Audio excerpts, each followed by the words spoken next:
Sino yan?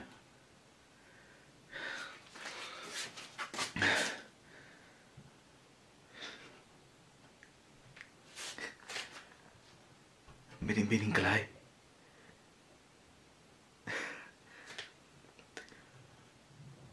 Mukhang bata ka pa rin.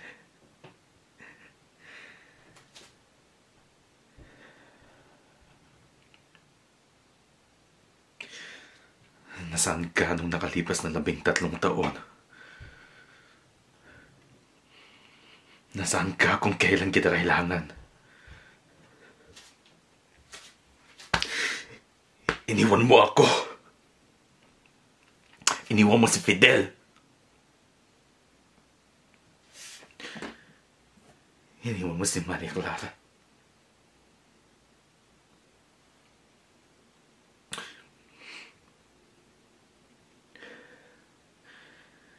Bakit ka bumalik Binibining Klay at ano ang iyong kailangan?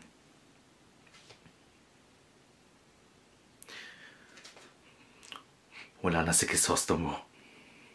Bagamat si Crisostomo este mano.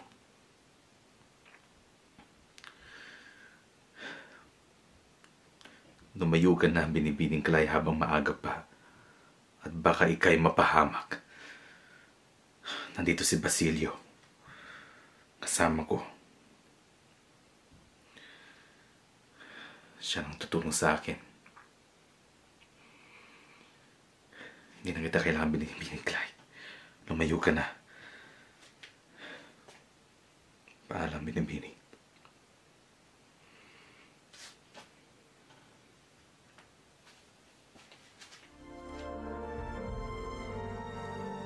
Oh my God, di mo paniwanan yun. Kinikinig na ako. Hanggang sa muli. No, wag ka muna aalis, bro. Nagsisimula pala kayo. Babu. Ay, may ibang napupusuan. Oo. Naku, baka isipin niyo yun. Diba? Oh my God, nagsiselos na to. Bro. Naku, may balak pala tong dalawa na to. Itong tatlo na to. Wasted. Back to another video. At yung nakita nyo sa umpisa, that was like my ginawa ko lang kagabi. I just had fun doing it. I was just thinking on how minor book spoilers, but on how Simon and Klay are going to meet up after Nolme Tangere.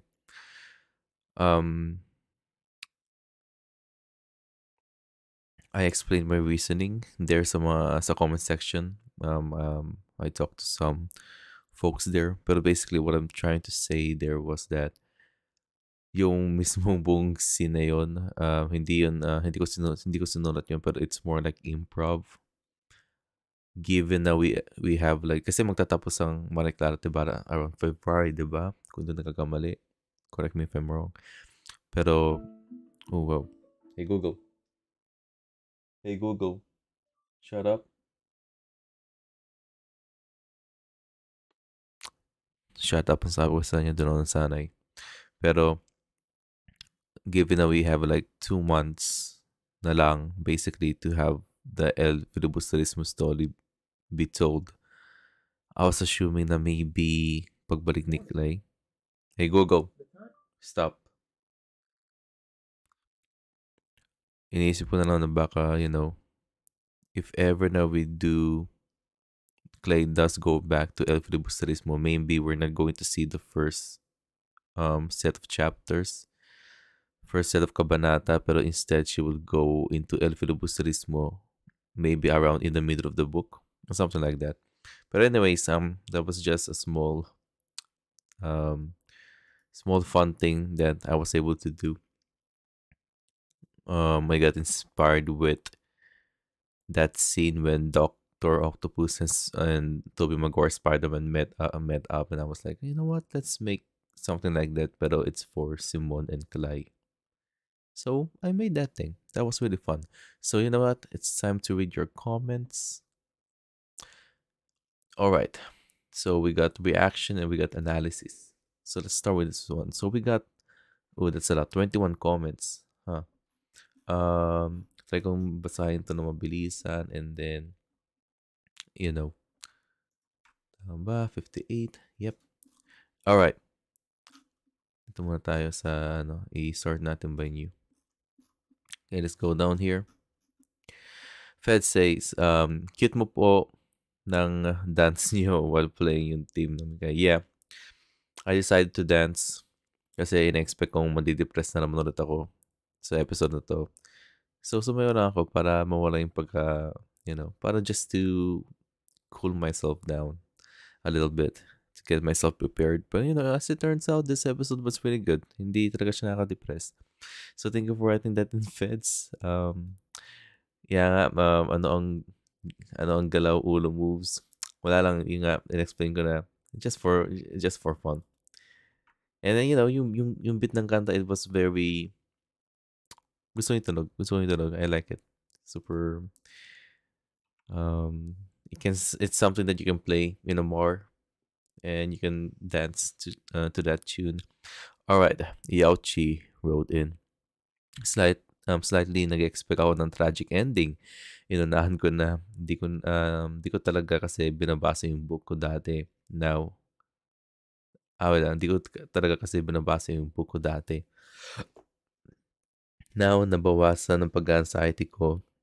Buti may break para huminga pag filay Clydal moment para di ako marunod sa intensity. I think, Yauchi, you're the same person na nagsabi sa akin na na kapag depressing na yung mga upcoming episodes, parang you're going to stop watching it, right? Hey, it's understandable. It's understandable. Gaya nga ng sabi ko kay Julius mismo, just a few episodes ago now, na, yung palabas na Joker, it's a movie na it was really good, pero it's a movie that I will never watch again because it is really depressing. And it's understandable if the show can't make you feel entertained because of how depressing it can go, then you can just stop watching it, diba? Pero wow, inunahan mo na pala sila. Binasa mo na yung libro. So I think you're ready for the next coming sad moments, huh? Well, that's good for you then, Yauchi. Thank you for writing that in. I don't know why Damaso is still not getting it na dahil sa kasamaan niya nagkakaganyan ng anak niya. That's true. I got it the moment na umiyak siya, but not getting it why he still hinders them. Yeah, I mean, he will never get it. Kahit ang gawin mo, he will never get it. Padre Damaso is simply he's a narcissist and he is too much on. It's more of like a family thing, Galit na galit siya kay Don Rafael, so basically, pinasa niya yung galit niya kay Crisostomo Ibarra. Sins of the father. Parang some kind of thing. And,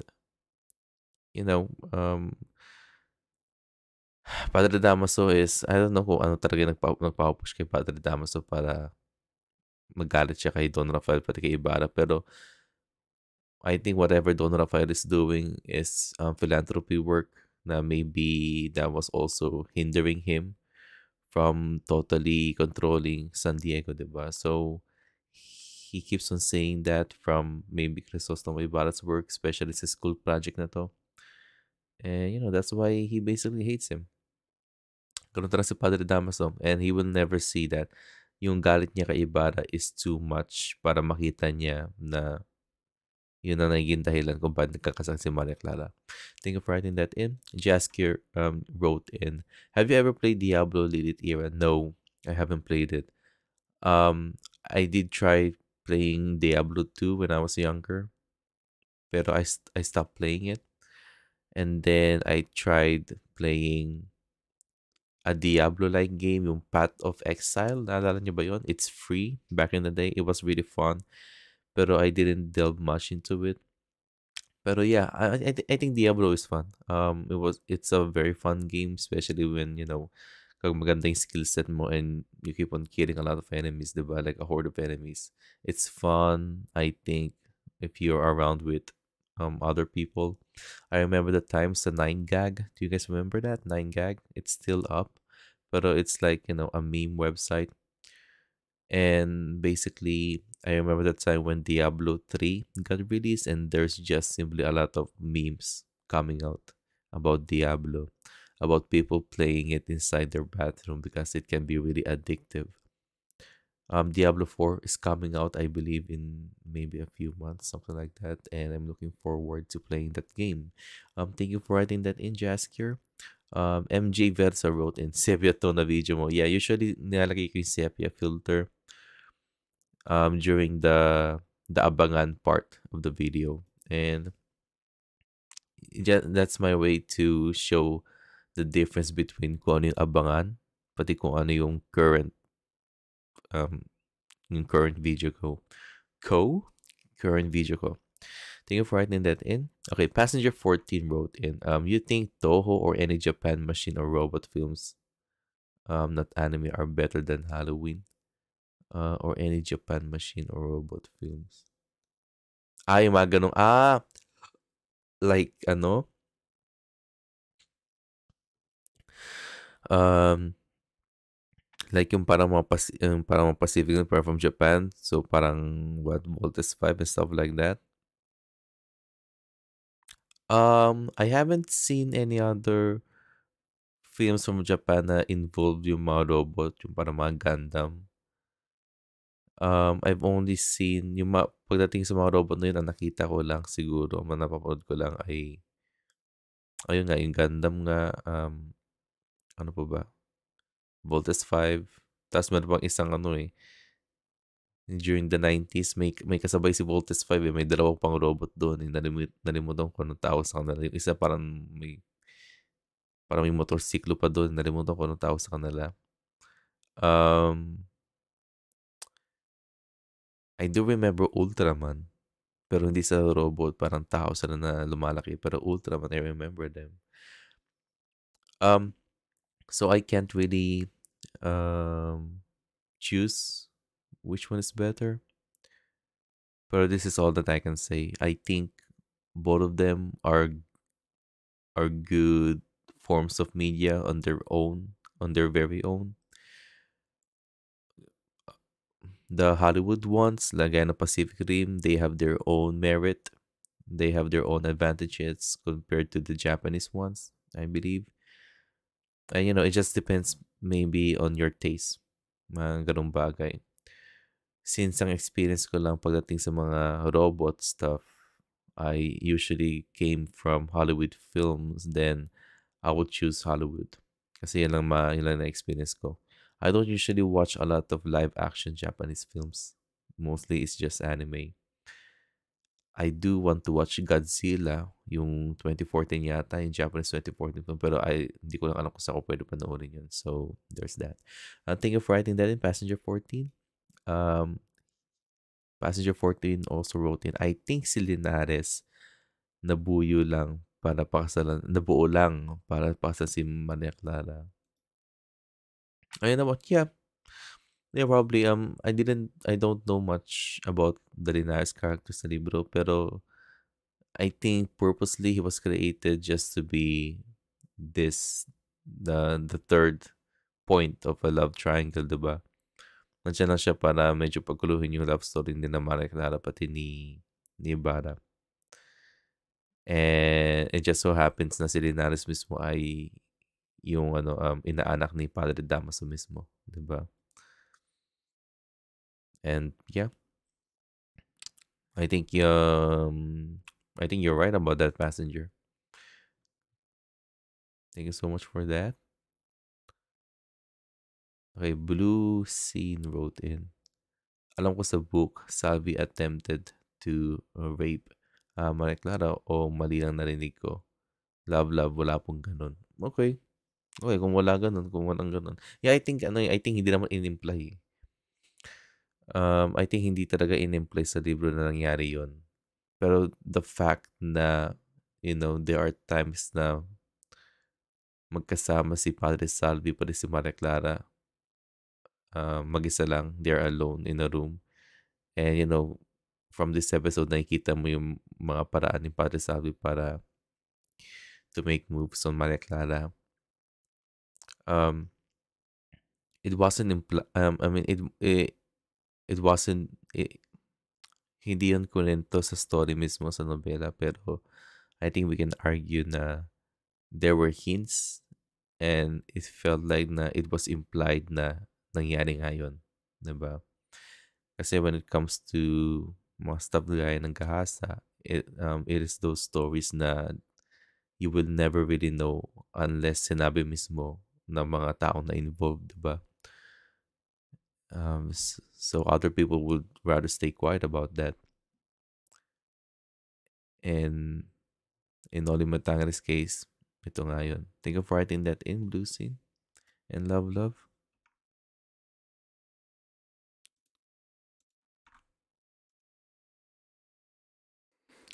Okay, let's continue with this. Okay, Maria Nito Gatus wrote in, got the same reaction during Elias and Ibarra's conversation. Si Rizal and Bonifacio din naalala ko. Same aim pero makaiba ng way. Paano magpapalaya ang Pilipinas? That's true. Yeah, it's just really weird seeing both of them talk. Kasi, we've heard of stories about Jose Rizal and Alice Bonifacio talking several times, diba? And kind of felt like whenever they did talk, parang ito yung mga mismong nangyari, kung ano yung nangyari mismo sa episode na to. And, I know, they have the same goal para sa Pilipinas, basically, more equal rights, a better livelihood para sa mga Pilipino.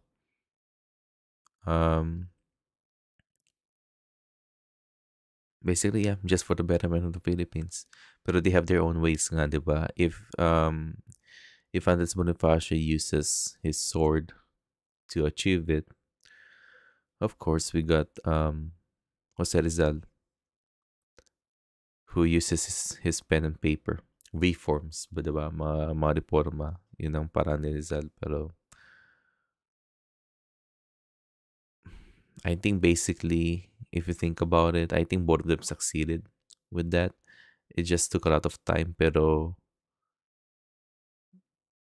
they planted the seeds about the idea na the Philippines can be free outside of oppression coming from foreign countries, diba?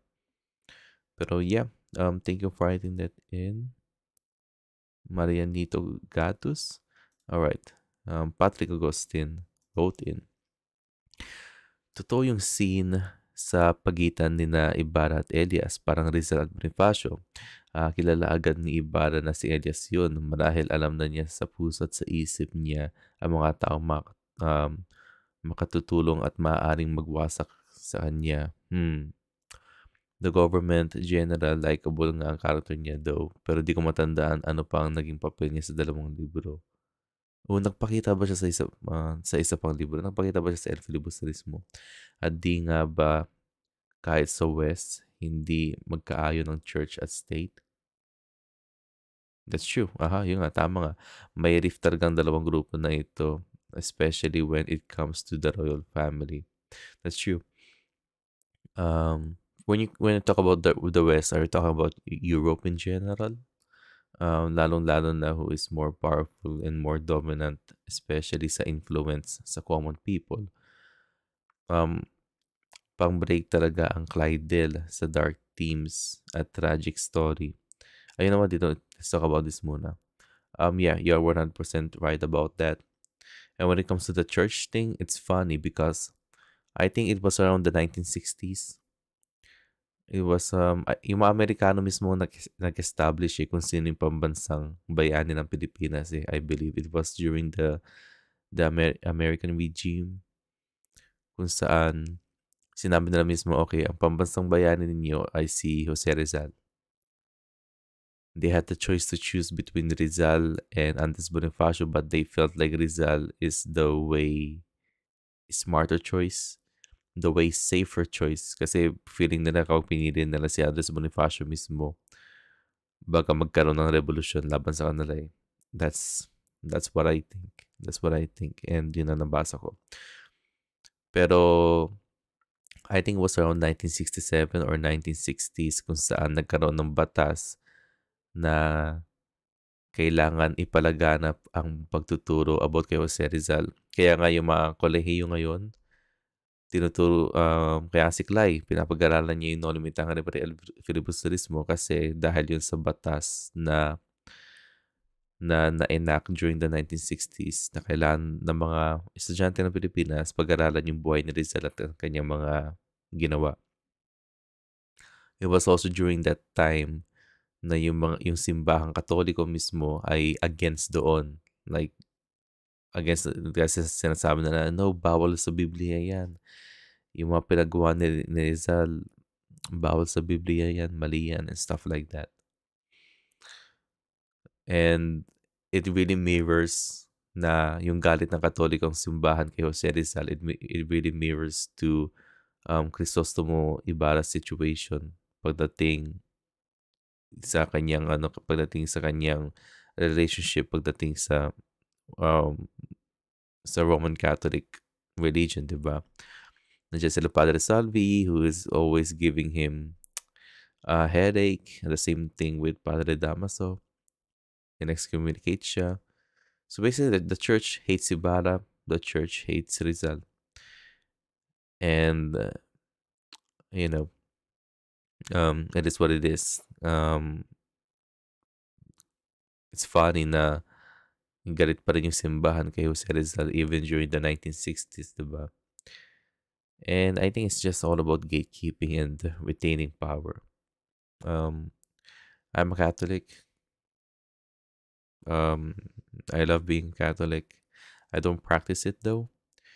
Pero, if you're going to be true about yourself, the Catholic Church has a lot of massive mistakes in the past.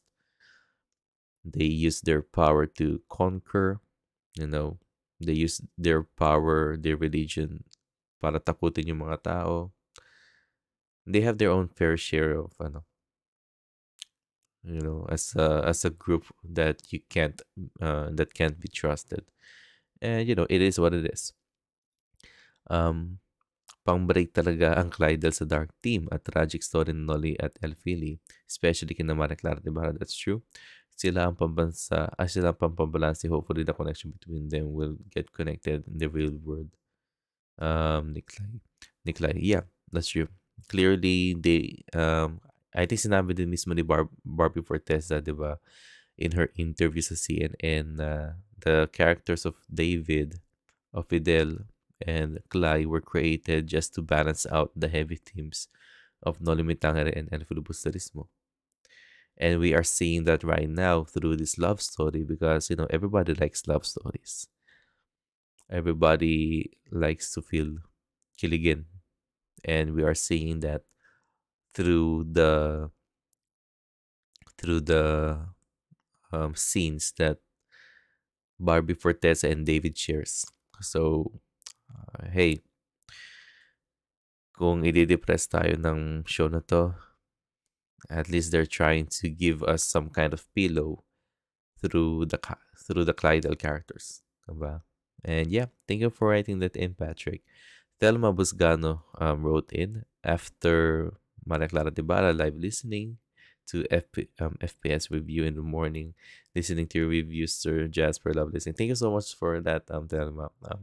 I really, really appreciate the amount of time you actually spend just to watch and listen to my videos.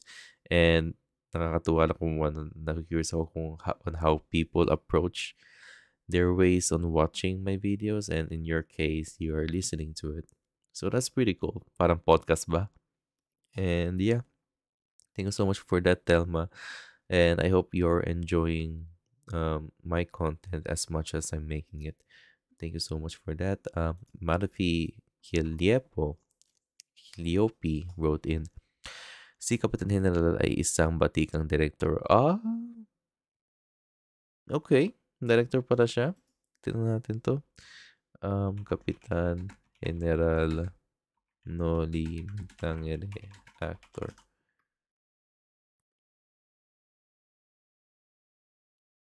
Maya Clara at Ibarra.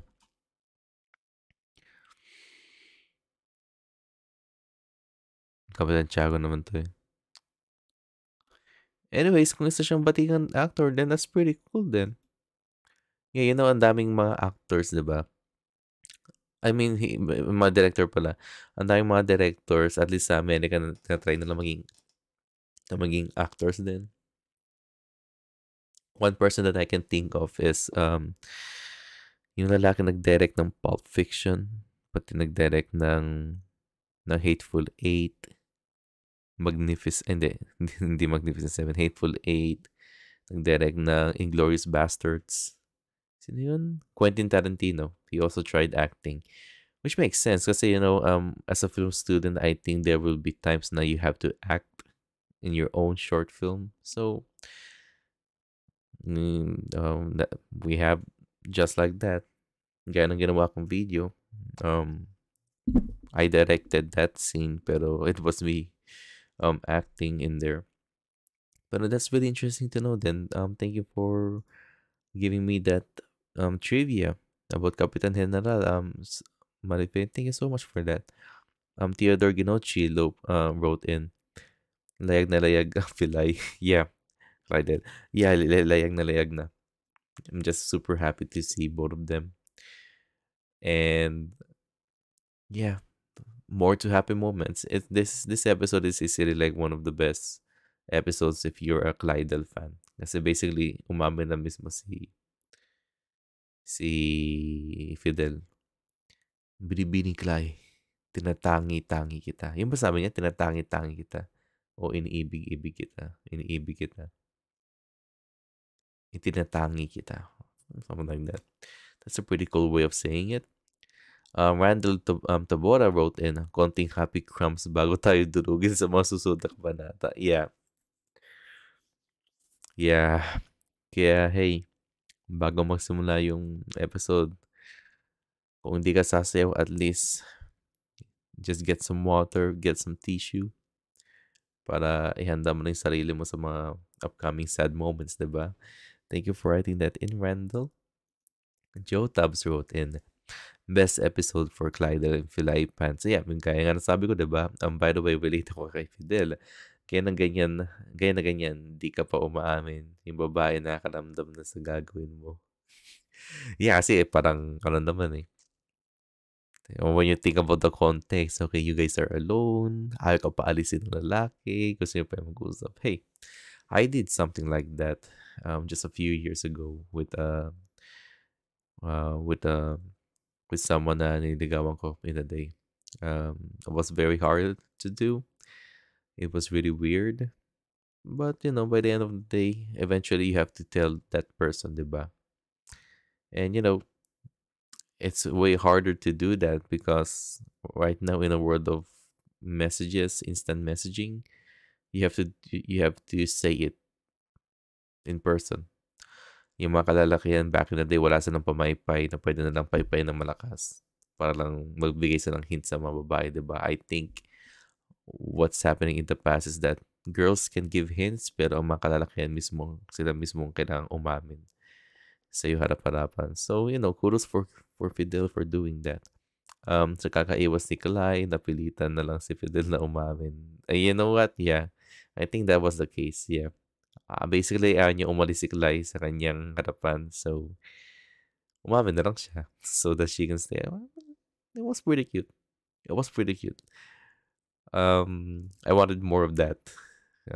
Truthfully. And hopefully, we'll get to see that more in this episode. Thank you for writing that in, Joe Tabs. Jane at Vincula wrote in heart, heart, heart. Yay. Yeah. Heart, heart, heart then. This episode has been nothing but heart for me. It was a very fun episode. Thank you for writing that in, Jane. And finally, Maria Lourdes wrote in, dance a yarn. In fairness, I'm cute. Thank you so much for that, Maria. It was fun doing it. Super gonna go kay Filay Clydel. ang galing ni David at ni Barbie. Hey, they had experiences of doing scenes like that before. So, veterano sila pagdating sa mga ganung bagay, diba? And I simply love seeing it. I simply love seeing both of them. I love the chemistry. The chemistry is there. And it's a good kind of chemistry. Ang kulit ng love confession ni Fidel. Usually, pag nagko-confess ng love, sinasabi natin kung ano yung nagustuhan natin. Pero kay Fidel, sinabi niya kung ano ang flaws ni Clay. Oh, yeah, you're right, girl. Yeah, tama ka. At sa kabila ng mga yun, na in love pa rin siya. Yeah, that's true. Kinilig talaga ako doon. Napakanta na lang ako ng all of me was all of you. Love your girl on the edges.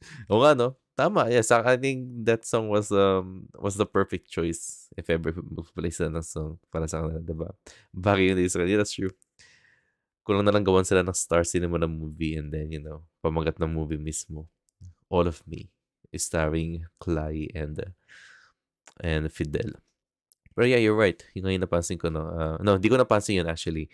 It was actually you're right about that na nakita mismo ni Fidel ang mga flaws ni Clay kaya siya na in love at yun ang sinabi niya mismo kay Clay instead of kung bakit niya nagustuhan si Clay. Kasi nga, kakaiba nga si Clay. So, I think Fidel's types are basically yung mga outsiders, yung mga outcasts, diba? Maybe because he can also be an outcast. I don't know. Pero, hey,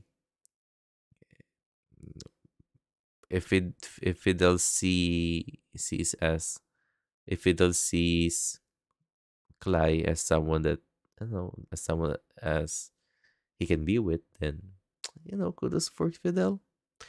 Fidel is my man. He's making some moves. Congrats to him, and congrats to Clay for having isang manliligaw na napakagwapo. Thank you for writing that in, Maria Lourdes. And now it's time to read the comments from the analysis part. And we got like 5 comments here. Wow, a lot of people are commenting, huh? Alright, pero you know what? Let's go to sort this thing as no. Okay, ito muna. Oh, si Mika Aw ang una nag-comment. Okay. Mika Aw wrote in, Clydel. Ang cute ng scene. Ay, sorry. Clydel ka po pala, Kuya Jasper. Ako pala. Yeah, Team Clydel ako. I think Clydel sounds way cuter than filay or filay. Ang cute ng scene ng pagtapat ni Fidel, mabuti na hindi pinatagal ang pagsabi sa kanyang nararamdaman. Siya ay isang lalaki na nag-take ng risk para lamang sa pag-ibig. Galing much. Yeah, that's true. That was such a simply fun scene to watch. Actually, di ko na-expect na aamin siya on that episode. Di ko na-expect na aamin siya, pero I'm glad that it already happened so that we can just move on with the idea na Fidel likes Clay. And Clay knows about it. Now, how are they going to approach that? Diba? We'll see in the coming episodes. Kaso sa pagtapat niya ay puro negative stuff. Yung sabi ni Maria Lourdes, wow, Maria Lourdes, Mika, you guys are very detail-oriented na. Parang napansin niyo yun na. Ako, I completely missed that part. I think it's just a girl thing na kung saan nakikita niyo lahat ng mga detalye about stuff like that. Siguro kasi nagtataka siya mismo sa kanyang sarili. Na paano nakagusto siya sa isang tulad ni Clara. Yeah, that's true nga. Yeah, that's true. Nagtataka nga siya. Like, di niya maintindihan yun. Pero when it comes to love and stuff like that, you don't need an explanation to tell somebody why you love them, diba? Because love is something that you just feel. And the most authentic kind of love, I think, is the one that you just simply feel. It's the one that you simply can't explain, diba? And in this case, Fidel is in love with Clay because that's the way he feels about Clay. And yeah, kaya nga siya nagtataka . Ngayon, kapag level-headed ka and you're trying to look at the bigger picture, okay, ba't ako na in love sa babae na to? All about her is negative and stuff like that. Then, you know, again, just just let your heart guide you, 'di ba? If you feel if you felt like you're in love with a person, you're in love with a person. You can't control your feelings, your emotions about that. Um, pero malakas talagang pakiramdam ni Clay as a girl dahil nag-iba na yung tono ng boses ni Vidal. Alam na yun, alam ko na ito. Yeah, that's really cute. I love that. Man, it's just weird na, si Clay pumasok sa No Limit ang character para hindi niya na-expect na lalabas siya na meron ng shota or jowa or something like that. Nakikibasa si Padre Salvi ng mga liham ng iba, mabigyan nga ng liham. Baka nalulungkot kasi siya dahil di niya matanggap ng sulad ng pagmamalasakit at pagmamahal. Okay. Yeah. Yeah, so basically what you're saying is that yung sa loob ng box nun ay mga sulat mismo ni Ibarra para kay Manang Clara, yung ba yung mga love letters niya when they were in LDR. Pero yeah, you know what? Yeah, I think in that, um, I think kaya nga binabasa ni Padre Sabi yun. If that is the case, then yeah, hindi lang siya makapaniwala siguro ba't siya pumili sa pagiging bari, 'di ba? Kung hindi na siyang pare, he has a chance with Maria Clara. Kung hindi siya masamang tao and stuff like that. Pero yeah, it still sucks though. You're reading something that is completely private. Itong si Padre Salvi, masyado siyang, di ba, in the past, I've been saying na si Padre Salvi is someone na talagang lagi lang nakatago. He is always trying to do something behind your back. And, Padre Salvi is very nosy. He is very nosy. Kung hindi niya babasahin yung mga liham ni Padre Damas, so babasahin niya yung mga liham mismo galing kay Maria Clara, pati galing kay Ibarra. And, that's bad, Padre Salvi. That's bad. Very, very wrong. Tama nga, kailangan ng hug ni Maria Clara at binigay na iyon ni Crisostomo. That's true. Tanging pag-iyak lang talaga ang tanging magagawa ni Maria Clara. Iyak mo lang yan sa balikat, Ibarra. Alam ni Maria Clara na hindi kailangan ng salita para maunawaan ng kanyang irog ang nararamdaman niya sa pagkakataong iyon. Yeah, that's true. I keep on saying na, hindi man kasal si Maria Clara at si Ibarra, pero basically they are sharing the same heart. Nag-isang dibdib na sila. They completely love each other, and basically, if someone, ramdam mo yan eh. If you love a person, ramdam mo na yung aura nila, ramdam mo na kung ano yung naramdaman na yung emotions nila and stuff like that. And the best way to handle it is not words, but sometimes the best way to handle it is to just simply give a hug. And yun ang naibigay mismo ni Crisostomo to the horror of Tia Isabel. And yeah, kung si Kuya Jasper ay sumasayaw sa intro naman na kami dito ay kumakanta. Ganun ba? Sure ko lang. Kasama ko po kasi laging manood sila mama at kakambal ko ng Maria Clara. Bangers po ko. Kinakanta niyo po to yun. Minsan kinakanta ko na sa isip ko. Matuto sa nakaraan. Yeah. Minsan kinakanta ko na yan. The tune is very catchy. It is a very catchy tune. Pero at that moment, ramdam ko, you know what?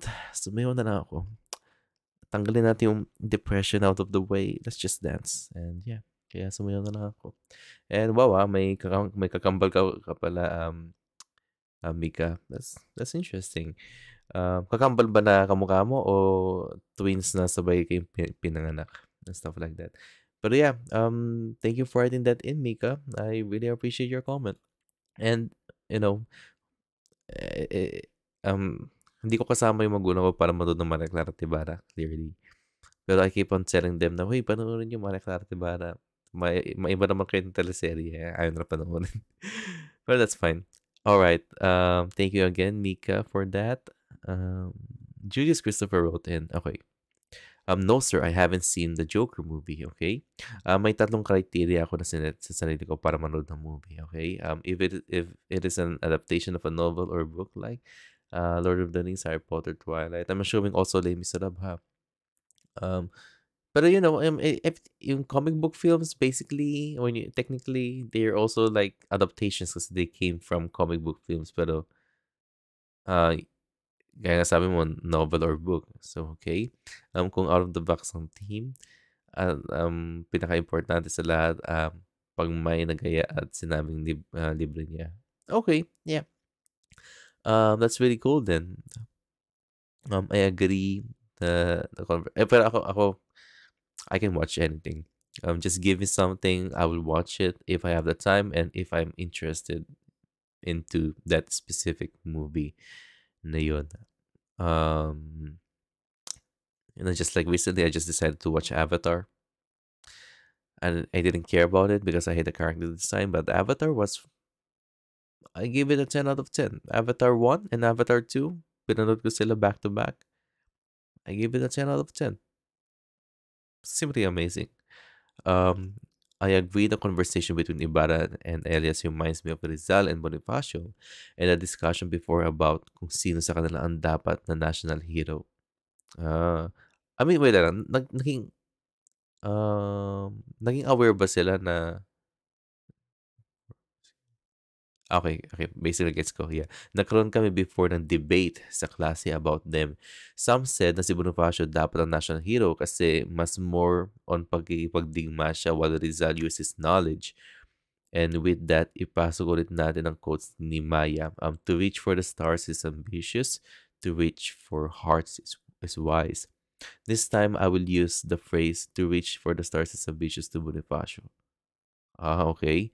At the time, ang paglaban sa kasila ay pagpatiwakal. Mahirap silang kalabanan.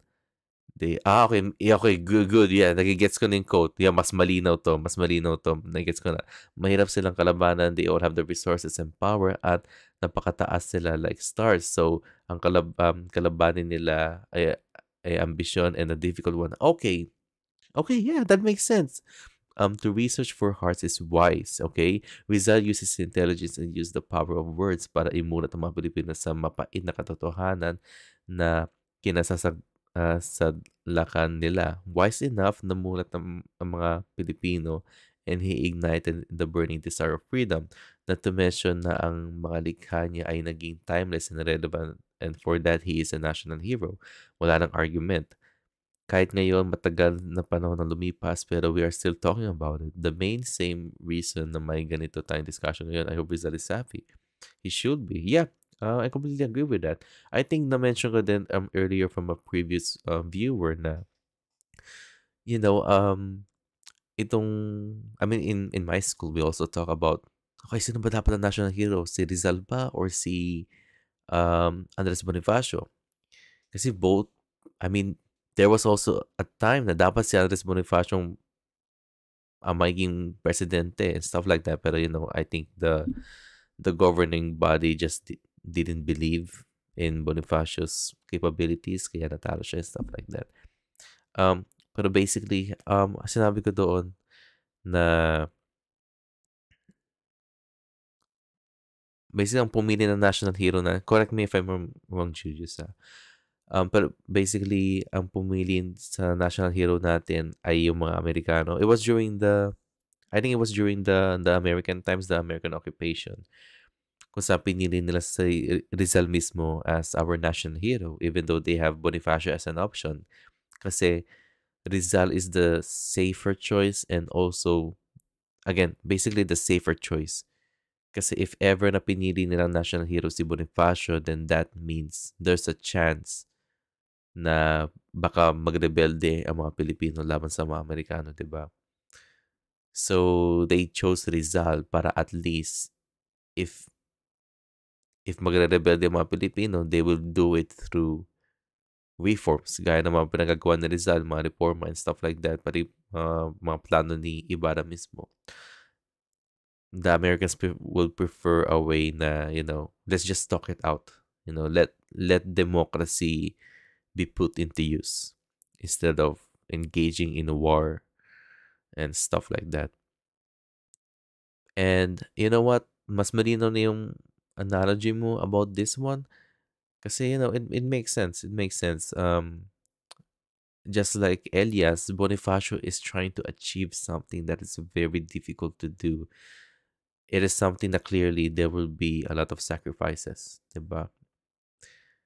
And in Rizal's case, if I were able to choose for the both of them, kung ano pipiliin ko,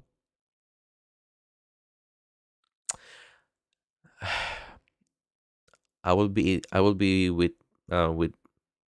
be in Team Rizal. I remember being a part of a debate back in the day for college. Yung debate na yun ay whether same thing. Si Rizal ba dapat ang national hero or si Bonifacio? I think we were on Team Bonifacio back in the day. And because when you think about it, for 300 years, sakop ng Espanya yung Pilipinas, diba? So it makes sense to just basically um just put the just start a war or just rebel and put everything behind para kalabanan lang yung mga Espanyol, diba? Diretsuhin na lang natin, try natin talunin at kung matalo man tayo, edi matalo tayo. There's a lot of benefits to that. Kasi, sometimes fear can be the greatest weapon. And Bonifacio wanted to use fear para takutin nila yung mga Espanyol. Pero at the same time, Rizal doesn't want to shed blood, diba? He sees, kasi, pagdating sa kanang dalawa, Rizal is more educated, diba? He knows more about how the world functions compared to Andres Bonifacio. So in Rizal's point of view, he wanted to maybe get that kind of freedom na hinahanap-hanap ng mga Pilipino through pen and paper. I think he was aware na it's going to take a lot of time for that. I think he is aware na he's also going to need the help of other ilustrados. Pero, basically Rizal is just looking at the bigger picture. And that bigger picture is that hindi pa handa ang mga Pilipino para sa revolution na to. Kasi, they are not that well trained. 'Di ba? Madaming mga pamilya mawawala ng mga tatay. Madaming mga batang madadamay. 'Di ba? And it's just a dangerous thing to do. Alam na nga niyang inaabuso aware na si Rizal kung how much na naabuso ng Pilipinas, kung paano inaabuso ng mga Espanyol yung mga Pilipino, and then what more if there's a war between the two of them, 'di ba? Pero, eventually it did happen. The Filipino-Spanish War did happen. And, okay, madaming namatay. Madaming namatay doon. Sumingit lang itong mga Amerikano kasi, manifest destiny. And they want to conquer everything west. So, na-involve yung Pilipinas. And, the rest is history. Pero ako, pipiliin ko si Rizal. Pipiliin ko si Rizal. Whenever there's conflict, I would rather just use words to fix that compared to being violent and punch people. Kasi I would rather save lives than sacrifice a life just for a war. But it's a difficult situation when you think about it. Maybe if I'm during that time and I have the full context of what it feels like to be an Indio during that time, maybe I'll be in Bonifacio's side. But right now in this world, I think democracy, and in this case, results, pen and paper thing was a better choice. Ang paglayag ng Clydel, yeah, that's true. Ang paglayag ni Clydel, just really happy to see that. Cinematography on point. I hate to compare, pero K-drama feels. Itinatangi-tangi is the point. Sa panahon ngayon, it is easy to say I love you to the point na ginagamit na yung phrase na casual, pero the word itinatanggi is very special. Very used kasi, di ba? Pag itinatanggi is above the rest. And I love how they use the word. Um, sorry, itinatangi. Controversy, Clay's reaction is one for the book. Yeah, that's true. Um, yung girlfriend ko na galing Ilocos Norte, sometimes she will tell me, iniirog-irog kita. Yung ba, iniirog-irog pa kita, yung may tamang word. Pero yun yating ano yung Ilocos Norte word para sa I love you and stuff like that. So she would tell me stuff, that word. And yeah, I mean, from the word itself, katangi-tangi yung ganyang pananalita, di ba? Not every day you hear that phrase being told by a lot of people kasi it's way easier to just say I love you. And in this case,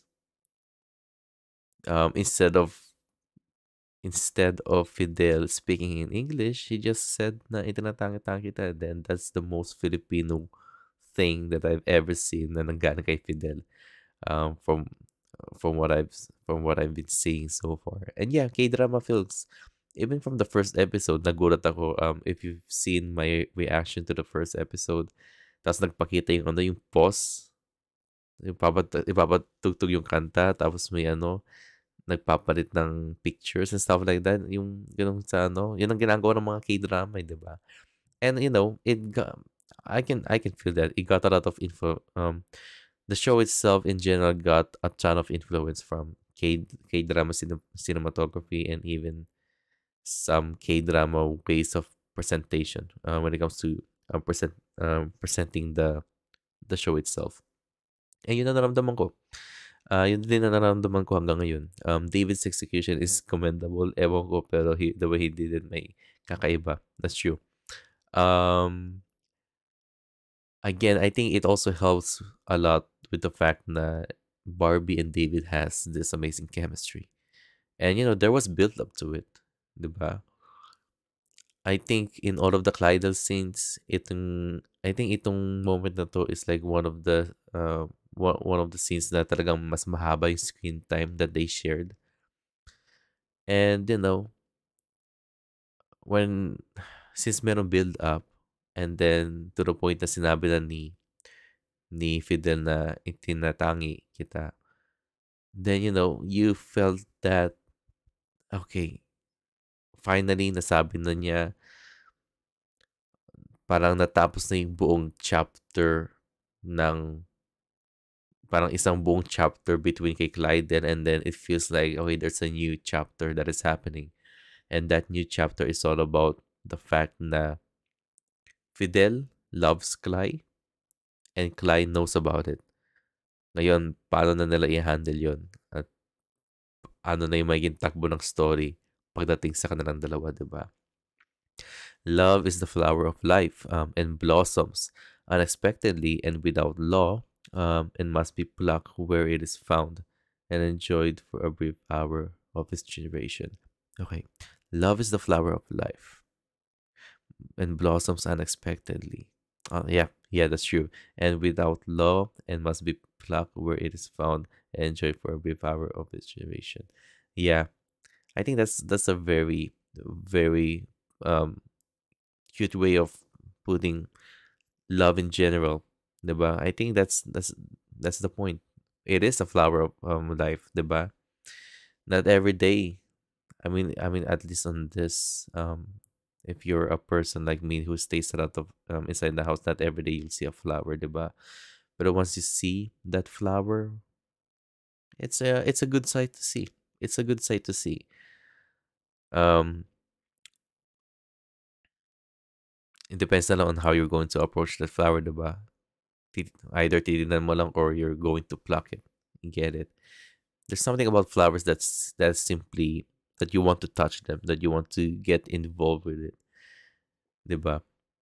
And hey, it's like love in general, diba? Gaya nga na sabi ni D.H. Lawrence, sabi ni D.H. Lawrence. And when you think about it, I think this is what Fidel just did.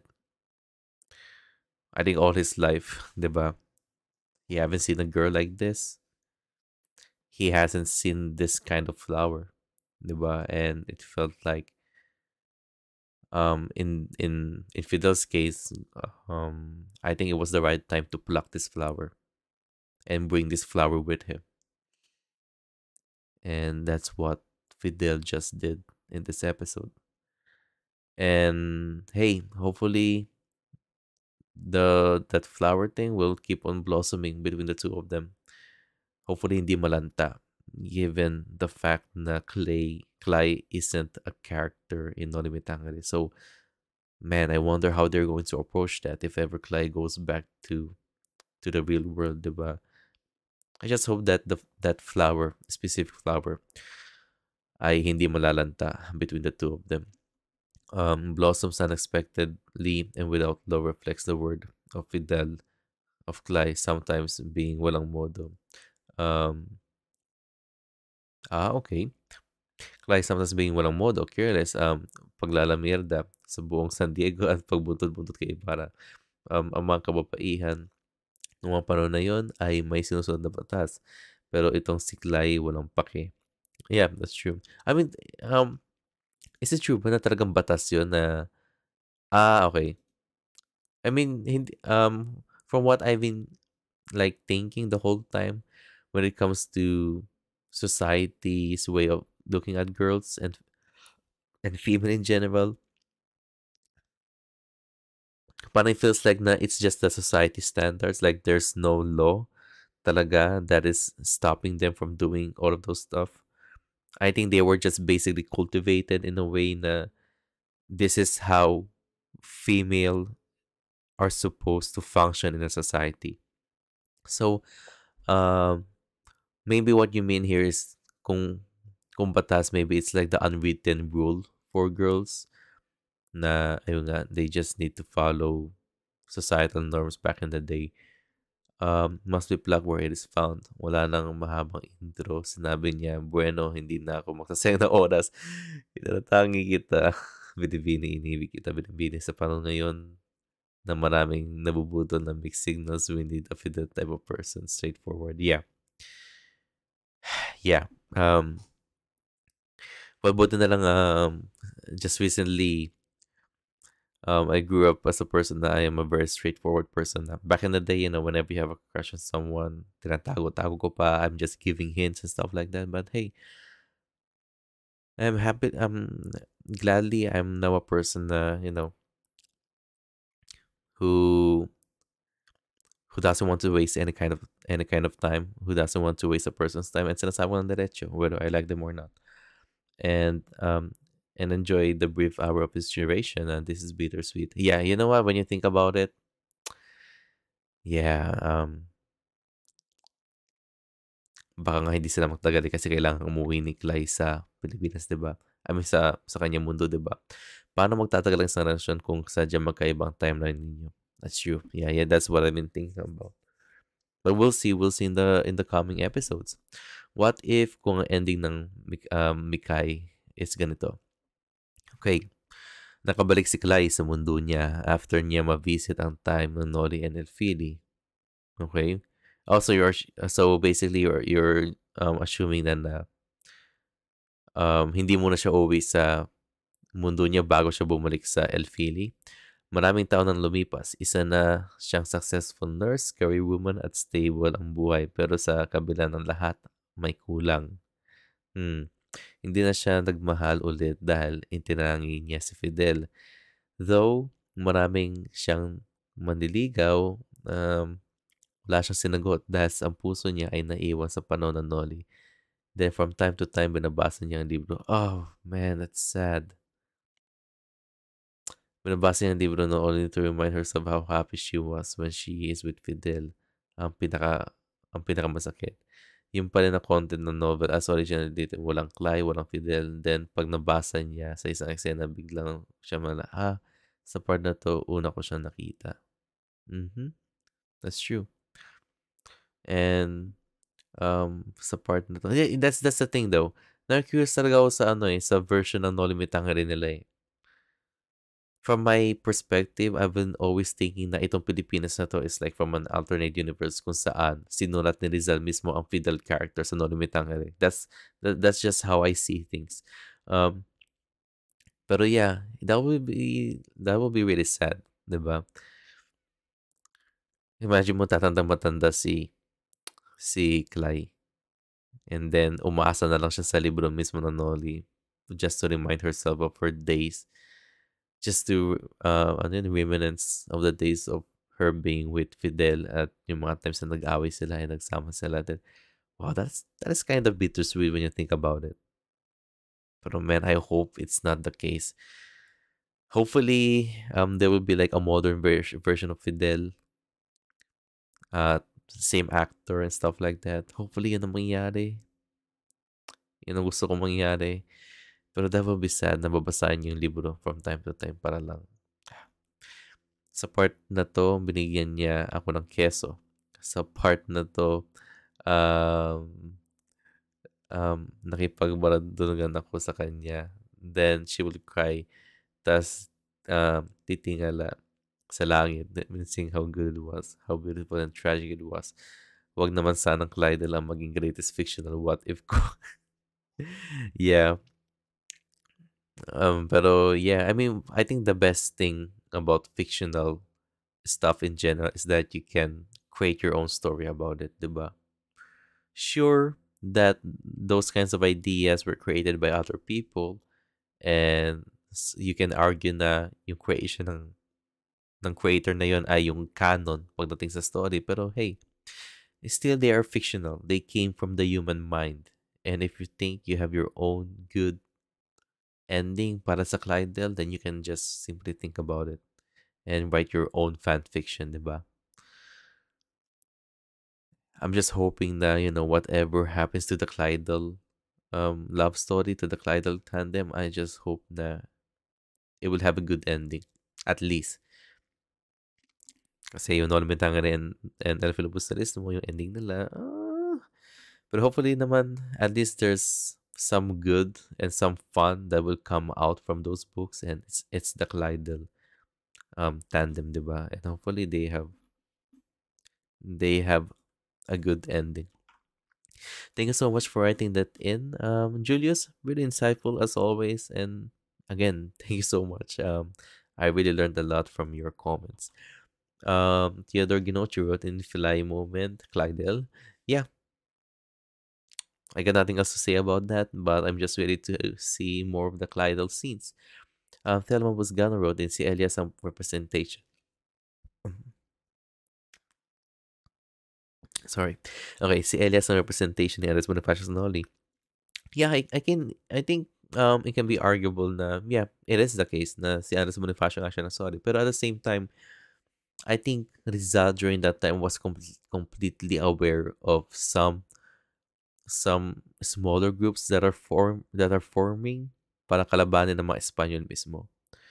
So I think while from our perspective nakikita natin na si Ibarra ay si Rizal at si Elias ay si Bonifacio because of their similarities that they share from their fictional character counterparts.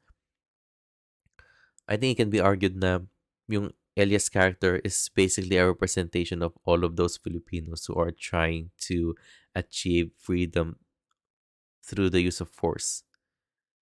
And gagawin nila lahat para lang ma-achieve yung freedom na yun. And I think that's like a very good representation of who Elias is and what Elias represents pagdating sa society ng Pilipinas during that time. Joe Tubbs wrote in, based on what I learned from the 1961 movie, yung box na maraming letters, mga natago na ipong sulat niya ni Ibarra. Okay. Yeah, I think earlier from a viewer, hindi sinabi ko na baka nga mga sulat nga ng Ibarra yun. Nasa gilid ni Maria Clara yan para basahin ang mga sulat. Okay, that makes sense para maibsan naman sa pangulilan niya kay Ibarra. Yeah, that makes sense. Yeah, good thing you noticed that. Ako, it took me a day just to realize na mga sulat nga ni Ibarra yun.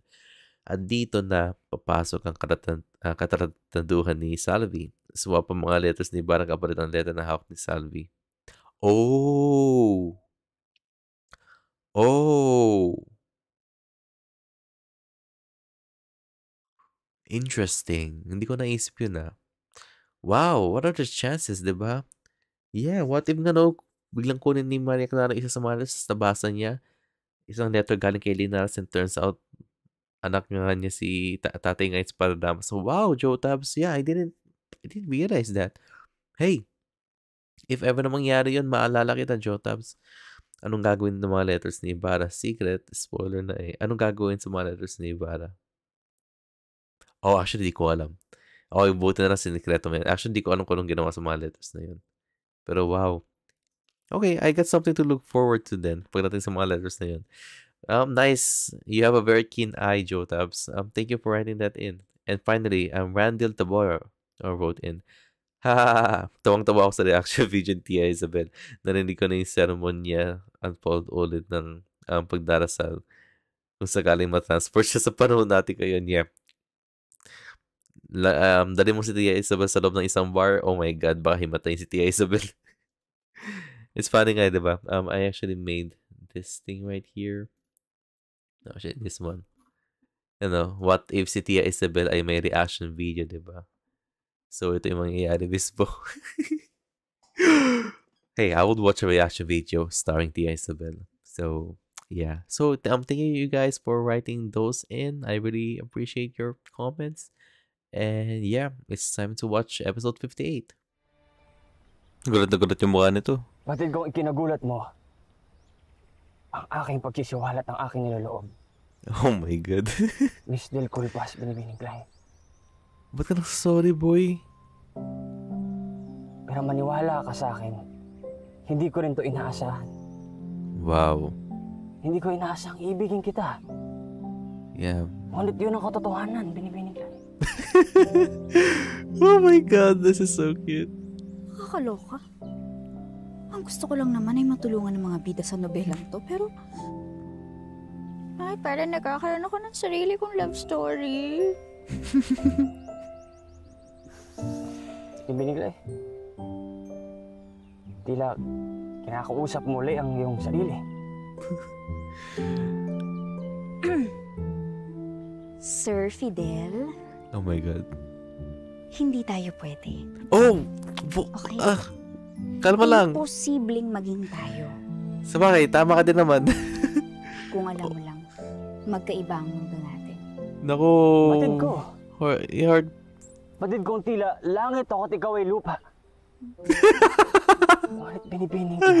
What the hell, bro? Hindi na mahalaga yun. Baluto. Mahalaga ay ibig kitang pakasalan. Oh, wow! Kasalagan. Kasalagan? Samantalang dati, kulang na lang magsakalan tayong dalawa. Totoo yan. At hindi rin naman kita iniibig dati sapagkat ikaw ay nakakayumot na babae. Ikinagulat ko na lamang na isang araw na napagtanto ko na binihag mo na ang aking puso, Binibini. Bakit ka galit sa akin? At bakit ako lumagalit sa'yo? Ngayon tila ayaw mo sa akin. Hindi mo ba napagtatanto, Binibini? Na napakapalad mo na iniibig kita. May paka-narcissist dito si Phil. Ibang babae ang aking sinuyo. Malamang ay nagpapakasalaga yun sa akin. Wow. Hoy, Fidel. Laki ng ulo mo Huwag mo akong matulad-tulad sa iba, ha? Hiniling ko ba na umibig ka sa akin? Uutang na loob ko pa sa'yo? Hello, hindi ako masisilaw sa yaman at stature mo sa buhay. Dahil daig mo pa ang pamaypay sa pagiging mahangin. Diyos ko, Ben, ang taas sa ego mo, kasing height mo. Ngayon, kung gusto mo ng babaeng easy to get at gusto magpakasal agad sa'yo, di go! Feelingero ka eh. Napakadali ngang maghanap ng dalaga. Sapagkat ikaw ay isang malaking kalamidad. You are a fiery, opinionated, and bull-headed woman. Oh, wow. Ang mga katangian na Oh my God. magdudulot lamang sa akin ng gulo o kahihiyan. Oh my God. Oo, yung hukay. Ang sabi mo?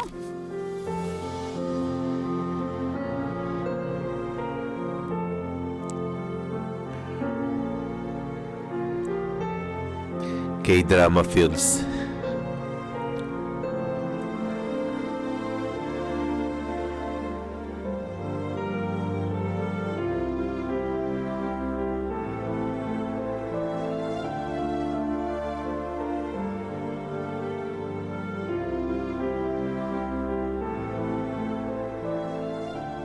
Ngunit, ang hindi mo magandang katangiang ito ay ang mga katangiang ring inibig ko sa'yo.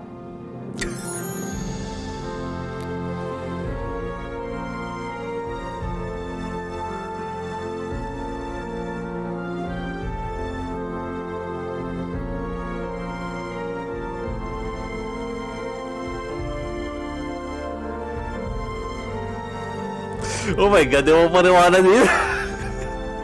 Kinikinig na ako. Yung kinikilabutan ako dito sa likod ko. Totoo yun.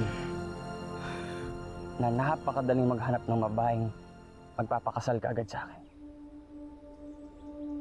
Ngunit hindi nila mapapantayan ng iyong talino at lakas ng loob. Oh wow. Iyak na yata to. That is why I love want to you. marry you. I want to marry you. Wow. Binibining Clay. Hindi ako susuko hanggang hindi ko napapatunayan na karapat dapat din akong mahalin mo.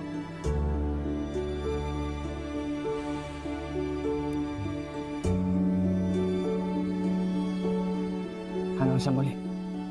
Binibining No! Clay. Huwag ka muna aalis, bro. Nagsisimula pala kayo. Babo. Babo. Oh, umiyak siya. Lumuha siya. Oh my God. Oh my God.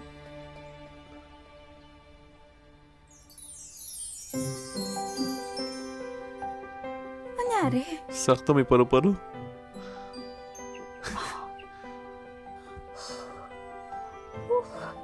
Yung pala yung cheese.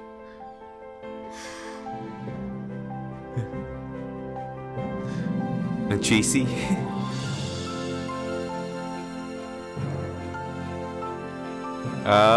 Nakangiti siya. Hindi niyo iibigin ang ibabalita ko sa inyo, Padre. Si Crisostomo Ibarra ay nasa pamamahay ni Kapitan Tiago. At siya ay panauhin ni Kapitan General. Hindi naman ako magtataka. Alam kong matalik na kaibigan ng mga Ibarra, Kapitan General. Kanya hindi nakakapagtaka magkasama ang dalawang tiyak.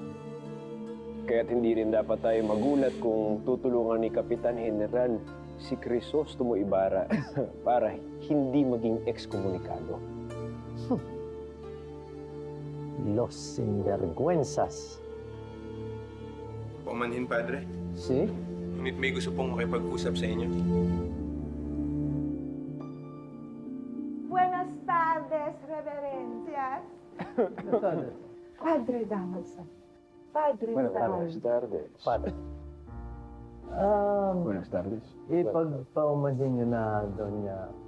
Tuloy na, pero mas makabubuti siguro kung kayo'y babalik na lamang pagkatapos namin mananghalian para makapag-usap tayo.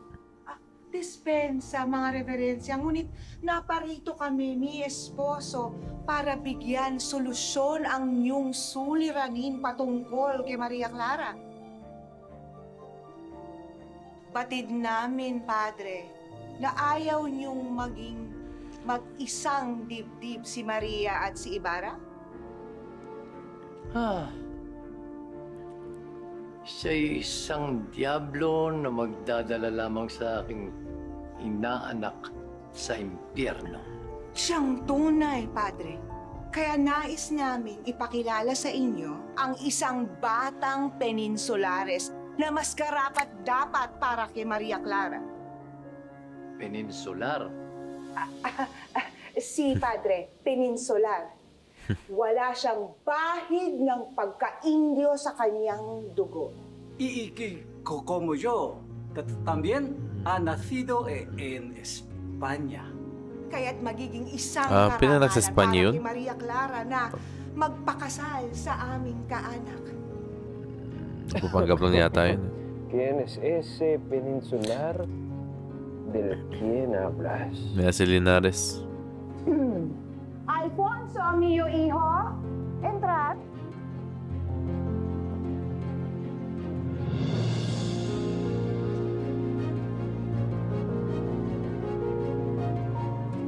Nako, mukha ni Padre Salvi. Damaso, Padre Salvi, os presentar.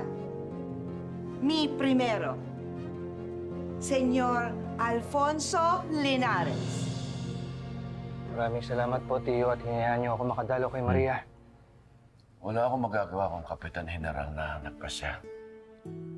Ngunit sa sandaling malaman to ng mga fraile, ako rin ang malilintikan.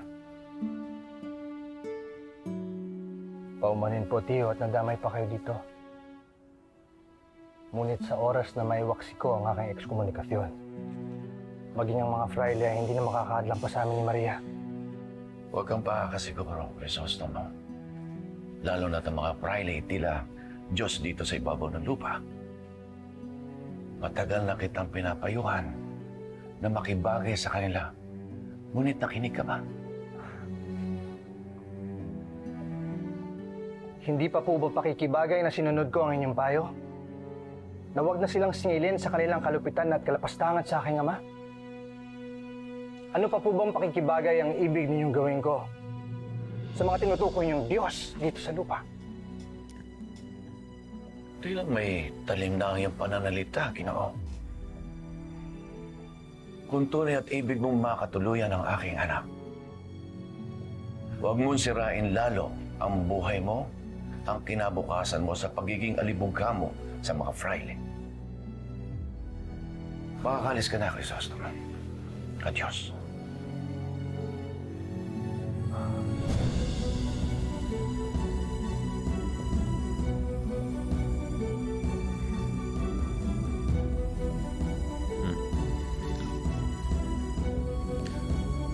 Take down the notes.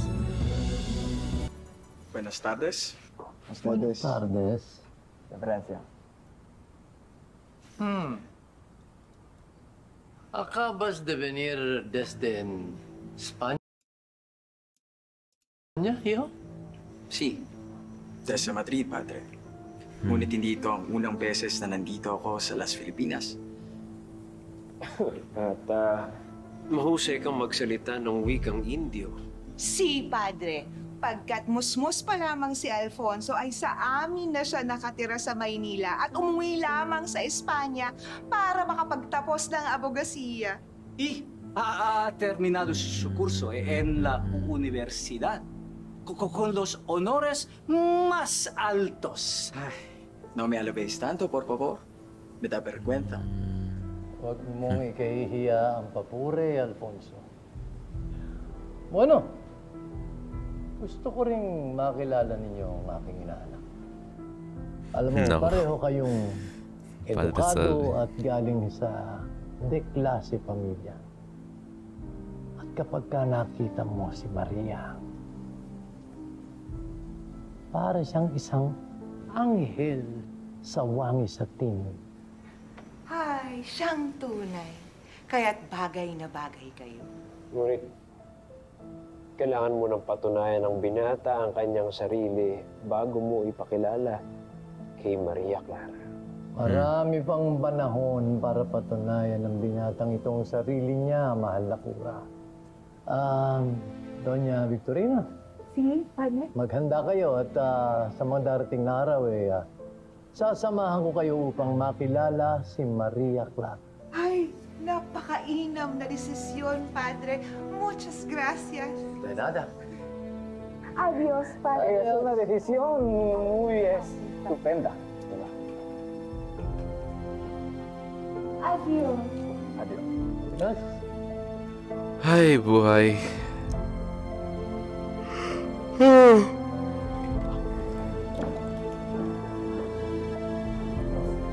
Linares.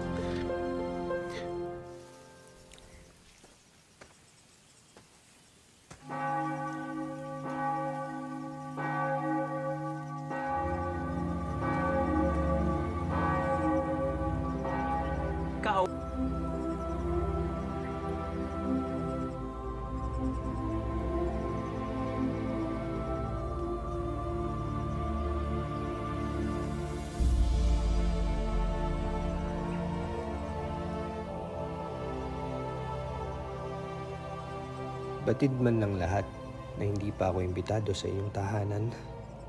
Ngunit ngayon masigit pa ang aking pangangailangan na mapalapit muli sa inyo. Dahil unti-unti na akong nauubusan ng dahilan para manalig sa pangako niyong kaligtasan. Nais ko pa rin maniwala na hindi kayo gawa-gawa lamang ng mga fraile upang sakupin ang aming isipan at lapatria. Na kayo'y totoo para hindi kami gawing sunod-sunuran, takot, at tanggapin na kami ay mababa at walang kwenta, na hindi ginagamit ng inyong mga sugo ang inyong pangalan para paglaruan ang aming kapalaran at buhay. Hindi ko isinusumbat kanino man ng naganap na injustisya sa aking ama, sa paniniwalang may Diyos ngang magbibigay ng nararapat na huwisyo. Ngunit kailan po kaya ito mangyayari? Maaabutan ko pa kaya ang hustisya? O maging ako ay makukulong rin at mamamatay ng maaga at iiwan ko ang kaawa-awang si Maria sa dusa? Nalalaman kong kayo'y Diyos ng hustisya at pagkakapantay-pantay, kaya't tiyak akong darating din ang araw na mananaig ang inyong kapasyahan. Siya nawa.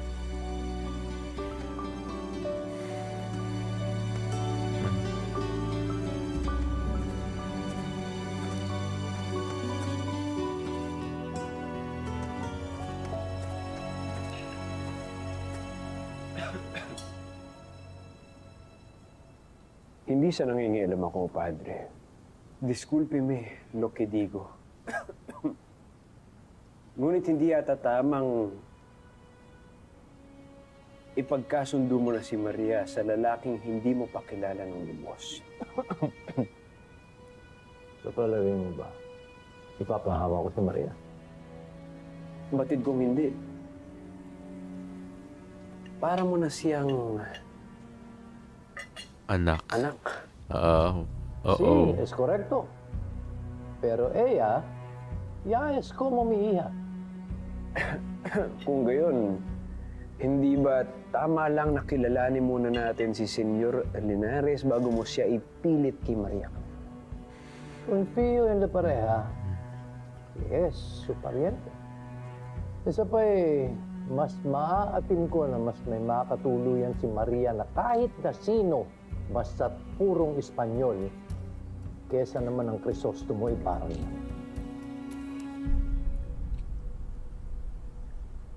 Vamos a comer. Gusto ko rin mangilam ni mangilam ni Padre Salvi Oh my God, Fidel, yan. Bili ka ng bulaklak. Señor Fidel, buenas tardes. Anong maganda sa hapon, senyorita? Tila yata wala sa wisyo ang Ginoo. Hindi lamang ako makapaniwala na may babaeng tatanggi sa akin. Sino ba siya sa akala niya? Isa lamang siya sa sakit sa ulo. Tila yata hindi lamang kung sino ang inyong tinutukoy, Ginoo.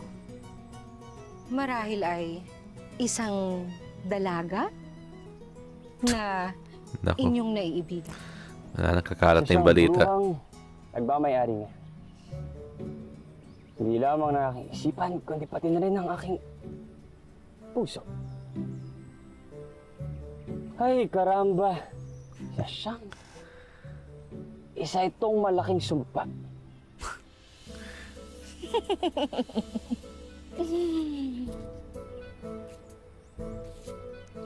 Oh, mabag na paypay. Ano ulit ibig sabihin yan? Ang pag-ibig ay hindi sumpa. Kung ito ay susuklian din ng pagmamahal. Ngunit kung hindi, ito ay nakakadurog lamang ng puso. Lalo pat kung inyong naiibigan, ay may ibang napupusuan. Oh, naku, baka isipin niyo yun. Oh my God, nagsiselos na to. Bruh. Victorina, anong pinagsasabi mo sa akin, Victorina o Victoria? Victoria, anong pinagsasabi mo kay Fidel? Oh, no. May sinasabi ka, Ginoo? Wala, senyorita. Bueno, adios. Hasta la vista. Adios, senyor.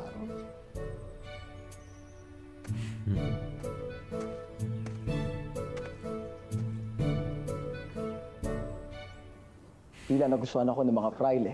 Siyerto? Korekto, Alfonso. Kaya nararapat na husayan mo pa kapag nagkita na kayo ni Maria Clara.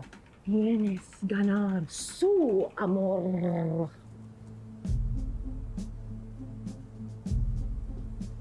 Es verdad que esa mujer es muy guapa? Sí.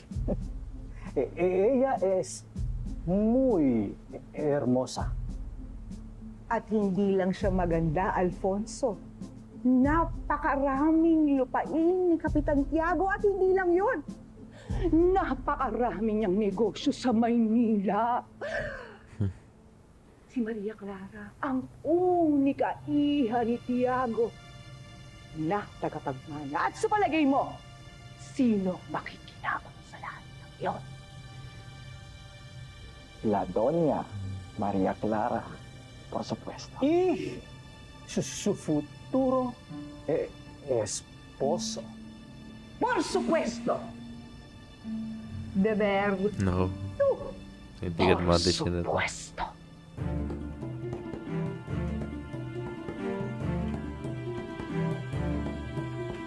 Naku, may balak pala tong dalawa na to.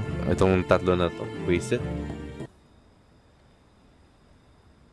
Oh my God, I hate this.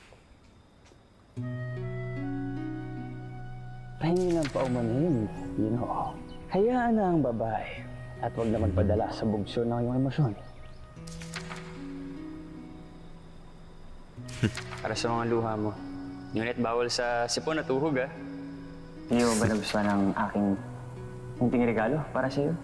Para sa akin?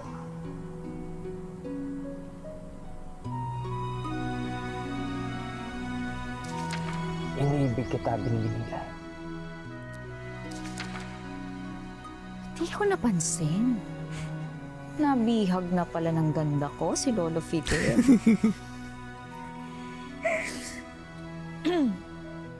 Hindi pwede, Clay.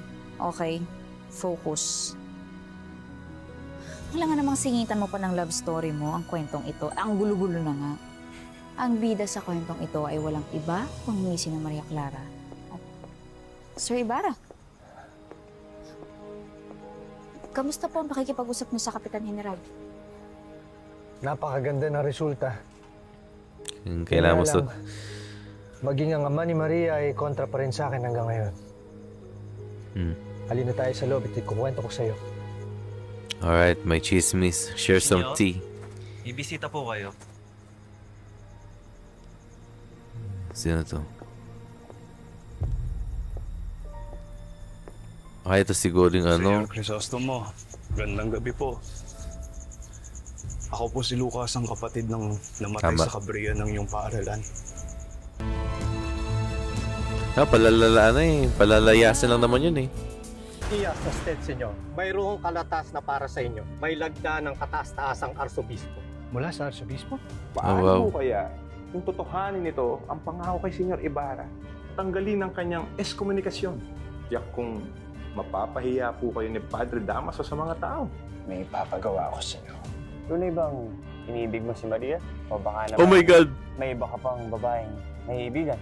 Kaya halimbawa ni Bibining Klay. Gusto ko Kinonfront? si Alfonso ang mapangasawa mo kaysa dyan sa Crisostomo Ibarrang yan. Okay. Alright. Okay, analyze ko to, guys. On the next video, part 2. So, yung link nasa baba, right down there.